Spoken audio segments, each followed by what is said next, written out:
Hello, it's Professor Tarmo Ramel. Welcome to my dark home studio. I'm just going to turn on some lights here, some overhead lights. I'm going to fire up some lights that make me look a little bit brighter. A few lights to turn on the green screen. Need a few of those. And then another light over here that makes me stand out from that green screen a little bit. And there we go.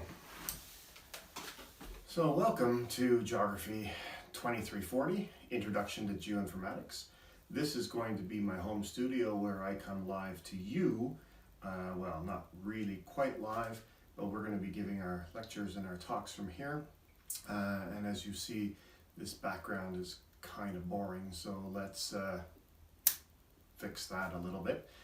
Much nicer. And even though it's winter, I'm recording this in the fall, so we have some nice views from the outside, and we'll change these up at certain intervals just to make it fun. Anyhow, oh, and it is COVID, as you can see. We have this spinning virus hanging around, so let's get that out of here. We don't want that in our courses, and let's get started.